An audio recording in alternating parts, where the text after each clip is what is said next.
Alain, bonjour. Bienvenue à Ludovia, tu travailles à DNE. Bonjour, oui, je m'occupe en tant que chef de département du développement et de la diffusion des ressources numériques de permettre aux enseignants d'avoir à leur disposition le maximum de ressources qui leur permettent d'enseigner, d'agréger leurs ressources, de produire, de construire leurs projets pédagogiques. Voilà l'essentiel. Et puis donc beaucoup de contacts avec les éditeurs de ressources, les diffuseurs de ressources, les industriels qui sont dans la filière du numérique pour l'éducation. Et à ce titre, donc les appels à projets e-éducation. Par-delà d'autres beaux projets comme celui d'EduTech. D'accord, d'accord. Donc là, tu sors de la table ronde ressources. Là, je sors de la table ronde, effectivement, ressources, où on a pu échanger avec nos collègues du canton de Vaud, en particulier, qui ont aussi une plateforme des ressources. Et on a pu discuter sur pas mal de choses, sur la question de la qualification des ressources, sur la question, effectivement, des droits qui sont associés aux ressources.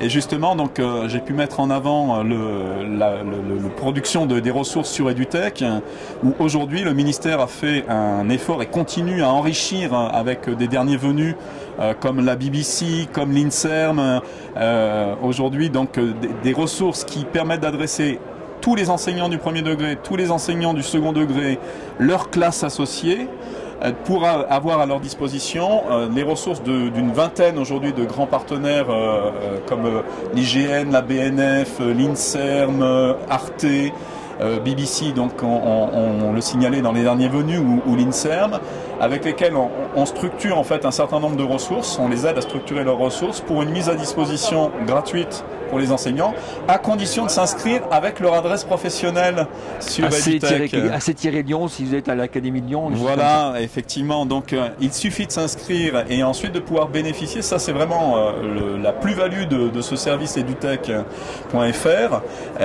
Ils peuvent à ce moment-là utiliser des ressources combinées et avec une seule authentification, une seule identification, un seul mot de passe. Je passe d'un partenaire à l'autre et je bénéficie donc de l'utilisation collective avec mes élèves, du téléchargement d'une partie des ressources ou de toutes les ressources, ça dépend des partenaires. Et aujourd'hui, on a des milliers de ressources qui sont à disposition. Le Louvre, par exemple, vient de recommuniquer sur la production d'un certain nombre de petits films qui sont en téléchargement sur l'utilisation, ou bien tout simplement, je crois qu'il y a plus de 2000 notices et images extraits du Louvre. Voilà, si tu veux la Joconde, par exemple, etc. Il y a des documents patrimoniaux qu'on va pouvoir utiliser, réutiliser dans un cadre professionnel. Et légal, c'est-à-dire en gros vous payez les droits d'utilisation et les droits d'usage. Non, ça c'est une petite subtilité. Attention. Nos partenaires libèrent les droits, nous les aidons effectivement à structurer, on aide à la structuration de l'offre, donc on aide effectivement à la construction, on subventionne nos partenaires de ce côté-là, et ils libèrent les droits d'utilisation effectivement dans les conditions d'EduTech et dans des conditions partagées, c'est-à-dire que tout le monde et sur les mêmes conditions générales d'utilisation. Par contre, bien entendu, on est dans le cadre professionnel, donc c'est sur authentification, et l'enseignant va pouvoir utiliser ça sur les espaces numériques de travail, sur ses espaces professionnels. Il va pouvoir produire des scénarios pédagogiques qu'il va partager avec ses collègues via EduBase, donc la base de scénario pédagogique qui est sur EduSchool. Mais la seule limite pour l'instant, on va dire, c'est il n'a pas l'autorisation de publier sur un blog perso ou de laisser. Voilà, on reste dans le cadre professionnel, c'est mieux qu'auparavant. C'est plus sécure, c'est plus normal avec les partenaires, ça fait partie des engagements et de la manière dont on fait avancer les choses. Donc je suis enseignant, je démarre, je suis néophyte, il y en a un, je débarque sur edutech.fr, EduTech comme bibliothèque. Voilà. Et donc je peux chercher, je suis en primaire, je suis en collège, je suis en lycée, je suis en maths. Non, tu vas pouvoir chercher en fait avec des onglets qui sont plutôt des onglets thématiques pour commencer. Donc on a art et technique, art, sciences et techniques, sciences humaines. Je suis forcément obligé c'est art et lettres bien entendu. Et puis la dernière rubrique qu'on a ouverte qui est culture et langue. À partir de là, chez chacun des partenaires et selon les filtres qu'il a déjà construits. Quand on est sur le partenaire comme les jalons d'INA qu'on a complètement libérés avec les 1500 capsules vidéo et l'accompagnement pédagogique, on a un classement avec des suggestions effectivement. Je suis en primaire, je suis dans tel thème de programme. Voilà, on a des entrées par thème de programme et par niveau. Chez d'autres partenaires, je pense à la Cité de la Musique par exemple, qui est devenue donc Philharmonie. Sur la Philharmonie, tu vas avoir la possibilité d'entrer en fait par un certain nombre de thèmes ou d'œuvres ou d'instruments de musique, mais là on n'a pas de classement qui a été opéré pour l'instant, même si on travaille effectivement avec les partenaires à une indexation qui permette rapidement de se retrouver par niveau, par faciliter en fait les entrées professionnelles des enseignants, mais eux nous disent une œuvre comme le ballet de Lully par exemple, tu peux très bien l'utiliser en maternelle comme tu peux l'utiliser en fait en collège ou en lycée, donc certains de nos partenaires nous disent une même œuvre peut être utilisée, une même ressource granulaire cette fois-ci, donc un grain ou un thème peut être utilisé effectivement ici et là, donc il nous est difficile de ne pas cocher à chaque fois à tout niveau.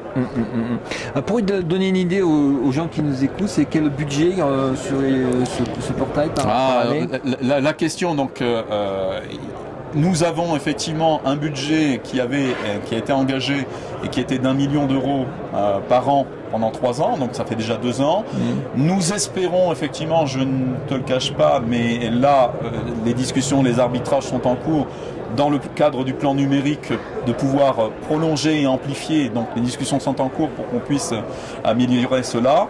Ça fait partie, en fait c'est un des volets, un des axes de travail du ministère sur ce sujet, et sur notamment donc travailler à libérer les droits d'utilisation, faciliter les ressources qui arrivent dans des projets, que les enseignants puissent s'approprier, mais aussi effectivement éventuellement détourner. Je vais prendre un exemple de détournement. C'est le thème de Ludovia, le détournement. Sur le thème de Ludovia, on a été fort surpris, les collègues du CNRS Images ont mis tout un tas de ressources, aussi bien d'ailleurs pour de l'histoire, des maths, de l'histoire des sciences, etc.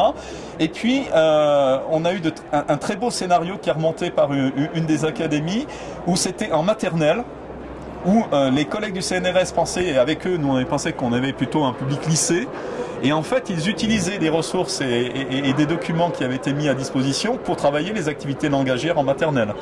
Donc voilà, appropriation et détournement, moi je ne les oppose pas systématiquement, il y a besoin de pouvoir passer de l'un à l'autre et dans un cadre effectivement qui soit le plus facile pour l'enseignant. J'ai une question qui me vient là, tes ressources elles sont au format web ou est-ce que aussi ça va jusqu'à des applications qu'on peut mettre sur les smartphones ou les tablettes? Les ressources aujourd'hui elles sont à la fois, donc ce qu'on demande bien entendu, L'essentiel, c'est le format web de manière à pouvoir être interopérable, à pouvoir passer sur l'ensemble des équipements. J'ai besoin que ça puisse passer sur tout support. Tu as aussi chez certains partenaires des développements d'applications. Alors liés à EduTech ou en marge EduTech, je pense à justement les collègues sont en train de présenter l'application EduGeo sur l'ensemble des tablettes qu'on a avec l'IGN. Alors tu retrouves les mêmes ressources que dans EduTech, mais pour l'application mobile, c'est-à-dire quand même moins de fonctionnalités et moins d'éléments, donc plus facile de produire, j'ai envie de dire, sur un ordinateur, mais on va du coup pouvoir passer de l'un à l'autre maintenant. Et puis bien entendu, l'application dans le cas de l'IGN, elle est mise, on a été un peu plus loin encore, puisqu'avec le partenaire, on a accepté qu'elle soit mise à disposition du grand public aussi. Et ça permet pour moi que les parents puissent voir ce que l'on peut faire en classe avec les outils qui sont plus que des outils. Travailler à des modes de raisonnement ne sont pas outils. Parfois ce sont de simples outils, mais il y a des contenus, des connaissances, des compétences nouvelles, il y a des choses qu'on pouvait faire avant sans ici changer d'échelle, être sur la même page, appeler plusieurs couches d'informations. Je n'ai pas appris ça dans mes cours de géographie lorsque j'étais moi-même élève. D'accord, et une dernière question avant de te lâcher chez les fauves.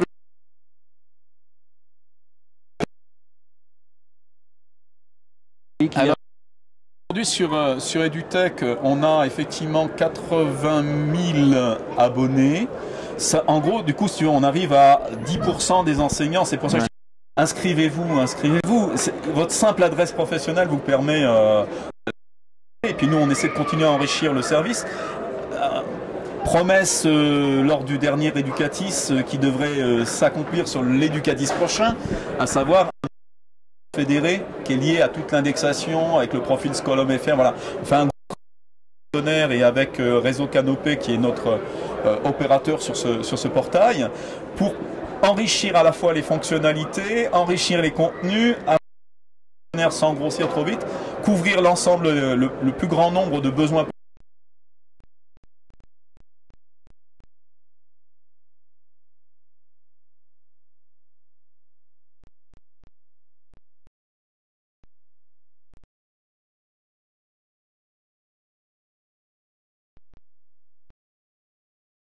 Et je vais juste prendre mon anti-sèche, la BBC, qui ont effectivement permis d'avoir des comptes classes, en fait d'avoir un deuxième identifiant et mot de passe qu'il donne à sa classe. Sa classe ne peut pas télécharger. Voilà, la limite, c'est l'enseignant peut télécharger la ressource, l'élève a accès aux mêmes ressources, mais ne peut pas les télécharger. Voilà les éléments, si tu veux, de nos aujourd'hui. Le mot d'ordre et la conclusion, c'est inscrivez-vous. Inscrivez-vous sur EduTech. À la prochaine. À la prochaine.